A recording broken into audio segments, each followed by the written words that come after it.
Evet dostlar, tekrar selamlar. Yakıt testi videosuyla beraber yine karşınızdayım. Şöyle göstereyim. 99 bir tane yedek yanımda zaten mevcuttu. Şöyle detaylı göstereyim. Bir tane yedek zaten yanımda mevcuttu. 2 tane daha 0.5'lik bidon aldım. Şöyle şunu da giyerim. Hatta önünü de kapatalım. 37 TL'lik benzin aldım. Motorumuzda da benzin az. Bu normal içme suyum. Bunların altında da vesaire hiçbir şey yok zaten. Bu da zaten jilet. Şimdi 1 litreyi, yani 0.99 da 1 litre olarak sayıyorum. Soğuk zaten onlar. Şu açık renkli ne, badem pınarı demiş. Bu badem pınarında yolda giderken bu 1 litre bittiği zaman bunu ekleyecek şekilde yola çıkacağız dostlar. Şöyle bismillah diyelim. İçindeki benzinin bir an önce bitmesi umuduyla yola çıkalım. Yozgat'tan ayrılmak üzere ana yolumuza çıkmış bulunmaktayız. İnşallah içerisindeki benzin bir an önce biter ve de biz de yakıt testi videomuza geçebiliriz. Bu yol güzergahı biraz yokuş aşağı yokuş yukarı ama ne yapalım? Bu 1 litre videosunu çok istediniz, ben de çekeyim dedim. Zaten depoyu da daha öncesinden doldurmadım ki bitmeye yakın olsun, dönüş yolunda bir yakıt testi videosu yapalım diye. Yüksek devir çevire çevire gidelim de bari içindeki benzinimiz bitsin dostlar. İnşallah benzin de biraz çabuk biter.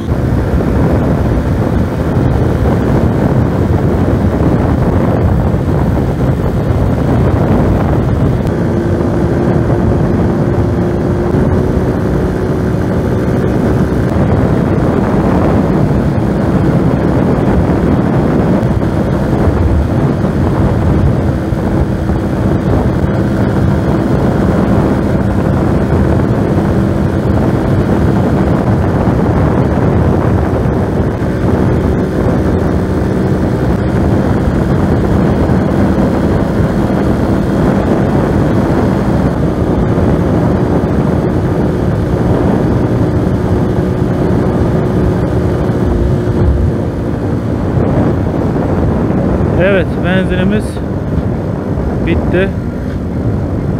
Teklemeye başladı. Emniyetli bir şekilde şöyle sağa yanaşalım. Aslına bakarsan biraz kötü yerde bitti diyecektim ama stop etti. Şöyle iyi. Buraya da emniyetli bir şekilde duralım.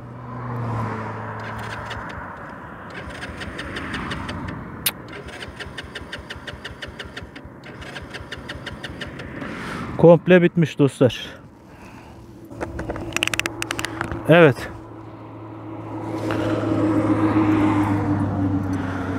Şimdi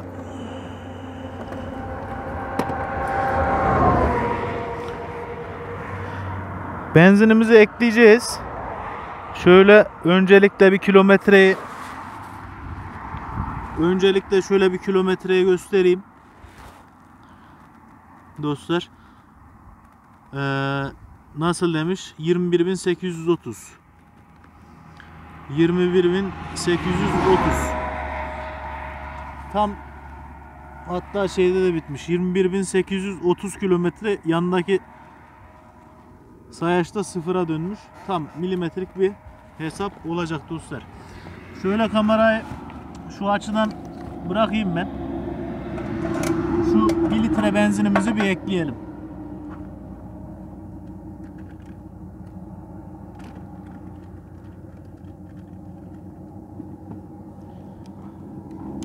Şu 1 litre benzinimizi ekleyelim ziyan etmeden. Bu biraz fazla doluymuş gerçi, tamam.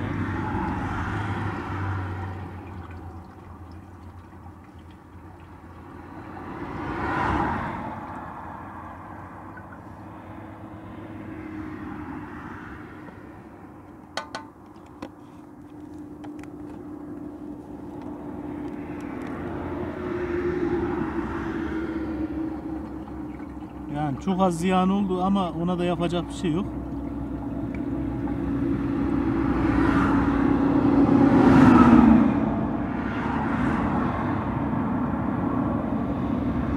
Evet. Bunların dibinde biraz da su falan vardı ama bir sıkıntı olmaz. Karbüratörlü olduğundan dolayısıyla. 2 bidonumuzu da geri çantamıza koyuyoruz. ileride müsait bir yerde çöp bulduğumuz zaman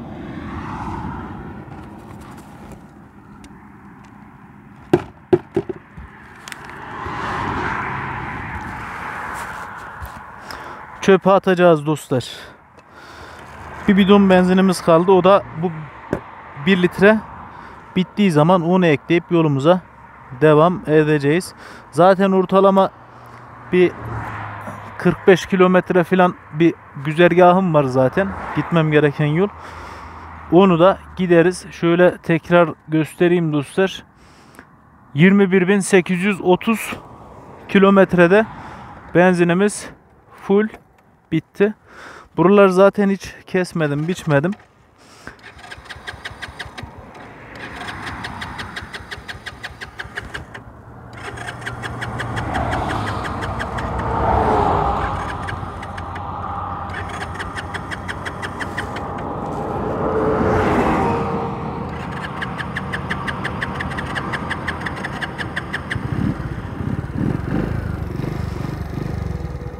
Motor hiç alışık olmadık. Hareketleri yaptı. Çalışmamazlık gibi bir şey yapacak gibi oldu.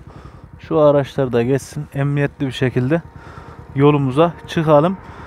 Az önce de belirtmiş olduğum gibi 21.830 yani 830 kilometre de motorumuz, bunun üstüne ekleyeceğiz ve de gitmiş olduğumuz yolu tam anlamıyla hesaplamış olacağız dostlar. Bana hayırlı yolculuklar, size de iyi seyirler.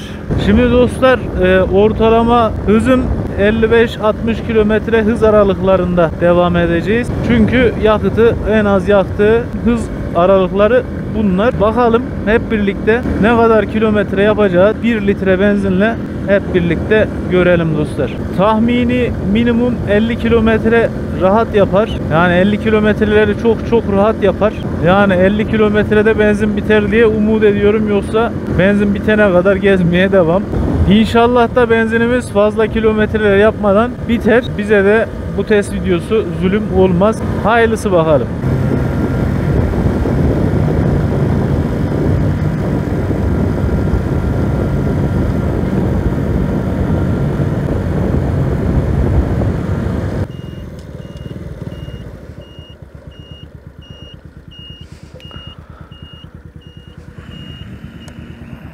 Çok ileri gittik. Işığı göremiyoruz.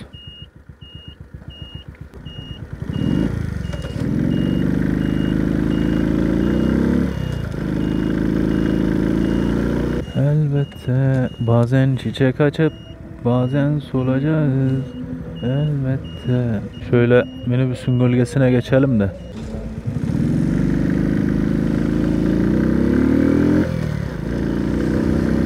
Tabi az önce de söylemiş olduğum gibi fazla üst limitlerde kullanmayacağız motorumuzu dostlar.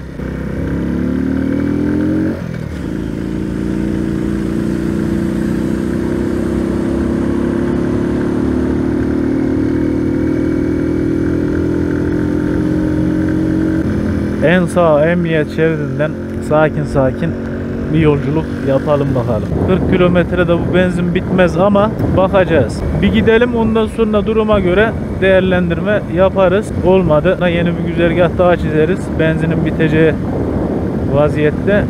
Burada gerçekten iyi yokuş ama fazla zorlamak istemiyorum motoru. Sonuçta bir 40 kilometre yolumuz da var. Mola vermeden gideceğimizden dolayısıyla.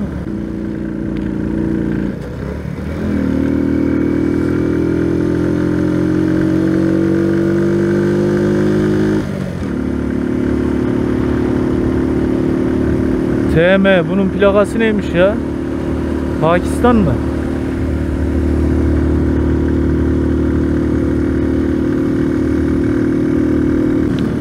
Şu öndeki kırmızı kamyonu da bu vaziyetle geçeceğiz gibi gözüküyor.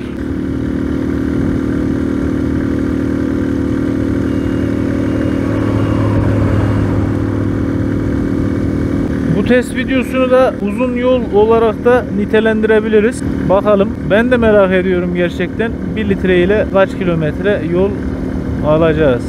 Dostlar, ara kayda girerek gitmeyi düşünüyorum. Çünkü şarjım bayağı azalmış. Zaten yolda ekstrem bir durum yok. Olursa kayda girerim. Evet. 15 kilometreyi geride bırakmış bulunmaktayız. Şöyle göstereyim, 30 kilometre, hatta 31 kilometreyi de tamamlamış bulunmaktayız. Gerçekten çok dik bir yokuş tırmandık. Ortalama 2 kilometre civarında bir yokuşta tırmandık. Evet, şu an dostlar ortalama 45 kilometre yol geldik. 45 kilometreyi gerimizde bıraktık. Şu an bulunduğum şehre geldim. Normalde eve giderdim. Fakat başta söz vermiş olduğum gibi planlar değişti. Benzin bitene kadar, çantamızdaki 0.5'lik bidonu ekleyene kadar, yani tam kilometreyi 1 litre ile kaç kilometre gittiğimizi görene kadar devam edeceğiz dostlar bu yol güzergahında. Ortalama 50-55 kilometre hız bantlarında seyahat ediyorum. Bakalım ne kadar daha gidecek, hep birlikte görelim. Şu an 46 kilometreyi geçti. İnşallah bir an önce biter. Biz de test işinden, test videosundan kurtuluruz bir an önce. Yola hala devam ediyoruz dostlar. Şu an kaç kilometre oldu? 83 yazıyor göstergede. 30'da başladık. 40, 50, 60, 70, 80 ortalama dostlar. Şöyle bakalım. 53,5 kilometre olmuş. Bir de bana bu abi 1 litreyle bir uzun yol testi yap diyen kimdi ya? Kardeşim yanlış motorla yapıyor. Bitmiyor benzin, 1 litre değil. 2 damla benzin koysam motor yine gidiyor. Ben anlamadım gitti. Tabi maşallah diyoruz dostlar. 55 kilometre civarına adım atıyoruz. Bakalım buralarda yokuş yukarı. Ama gittiğimiz hız 50-55 kilometre hızlarında gidiyoruz zaten. Dostlar eğer ki videonun buralarına kadar izleyip de şimdi bu söylediklerime şahit oluyorsanız, Koloçan abinin 1 litre test videolarını hayranlıkla izliyordum. Aynısını ben de gerçekleştireyim dedim. Fakat bizim motor gidiyor abi. Durmak bilmiyor. Koloçan abiyi de videoya etiketleyip de ulaştırırsanız bir şekilde Koloçan abinin de görmesini bu videoyu özellikle istiyorum dostlar. İleriden de şu yokuşa belki vurmam. İleride böyle kapalı bir benzinlik var. Onun önünden U atarım. Geri dönüş yoluna geçeriz dostlar Allah'ın izniyle. Arka müsait mi? Bir tane araba geliyor. Geri aynı istikamete doğru gidelim dostlar. 89, 59 kilometre olmuş. Aslında 1 kilometre daha gitseydik tam 60 kilometre gelmiş, dönmüş olacaktık dostlar. Evet, yol müsait oldu. Şu karşıdan rahat bir şekilde. Ya bak, bu araba radara girer.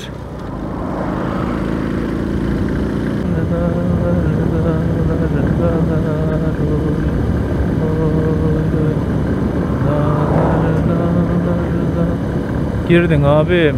Bu da girdi. Vallahi bu da girdi kardeşim. Clio'cu da radara girdi. Beyaz araç da selektör yapıyor. İş işten geçtikten sonra selektör yapsan fark eden bir şey yok ki kardeşim.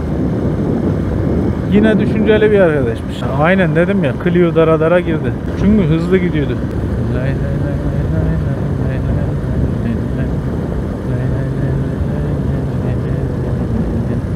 Bizi durdurmadılar. Dedim ya, Clio radara girdi. Selamun aleyküm 951 lira. Bu arada dostlar bizim kilometreye de şöyle bakalım. 92 yazıyor. 62 kilometre olmuş dostlar. Sabırsızlıkla benzinin bitmesini bekliyorum. Bitse de gitsek artık. 68 kilometreye adım attık.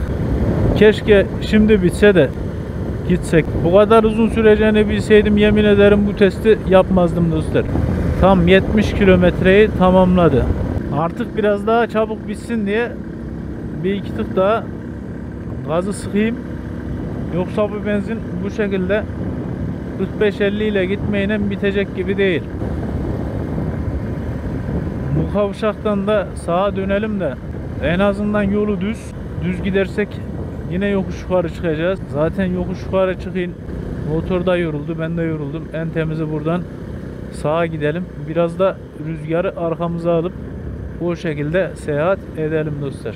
Bu arada 73 kilometre oldu.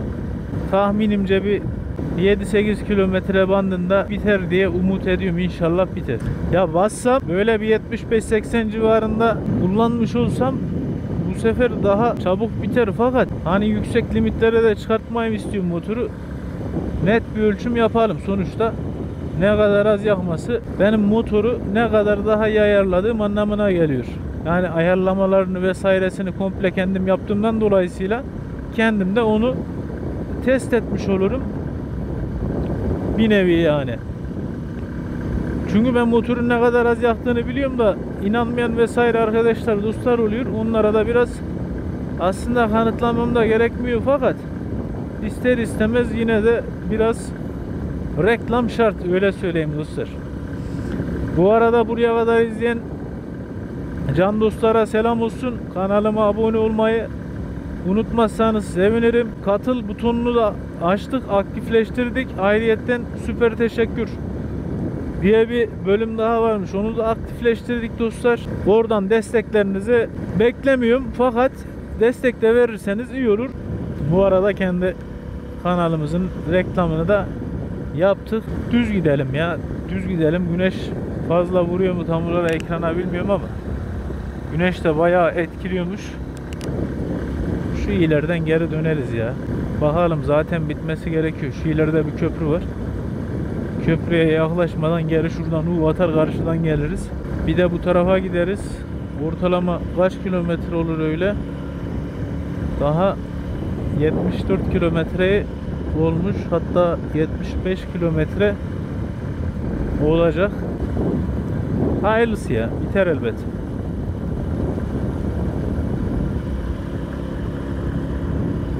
...75 kilometre oldu. Güneş tam karşıda. Hemen şu köprünün orada, köprü var ileride. O köprüden geri atalım. Aynı istikameti geri gidelim diye, o şekilde güneşi arkamıza almış oluruz dostlar. Aynen. Yani benzin bitirdi. Allah Allah.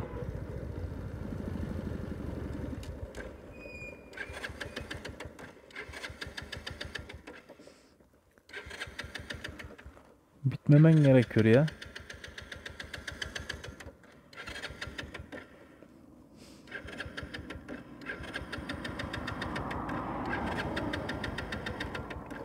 Evet.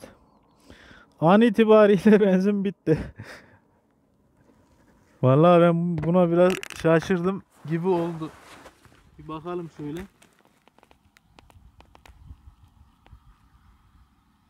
Tam kilometremiz 905'i gösteriyor dostlar. 21.905 kilometreyi gösteriyor. Yani toplamda 1 litre benzinle 75 kilometre civarında yol kat ettik. Yani iyi mi? İyi aslına bakarsan. Tam az önce de şurada kendimi övmüştüm. Benzin bitti. Böyle bir şey olabilir mi ya? Evet.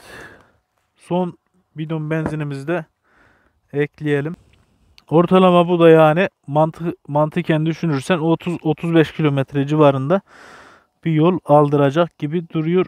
Dökmeden ekleyebilirsek dedim. Evet, dökmeden ekledik. Bu sayede de dostlar 1 litre benzinle Mondial Cup 50 cc motorum 75 kilometre yol kat ettiğini öğrendik. Şimdi bunu kapatalım. Dostlar, videoda buraya kadardı. Şöyle yeniden göstereyim. 21.905 kilometreye adım attı. Toplamda 75 kilometreyi kat etti. Daha sonrasında tam şurada kendimizi övmüşken, kendimizin reklamını yapıyorken benzin şak diye 75 kilometreyi tamamlayıp anında bitti. Ben daha dönüp buradan da gitmeyi düşünüyordum. Bir 80 kilometre civarında yapar diye tahmin ediyordum. Hayırlısı, sağlık olsun. Videomu buraya kadar izleyen dostlar, arkadaşlara şimdiden sevgilerimi iletiyorum. Kendinize iyi bakın. Allah'a emanet olun. Sağlıcakla kalın dostlar.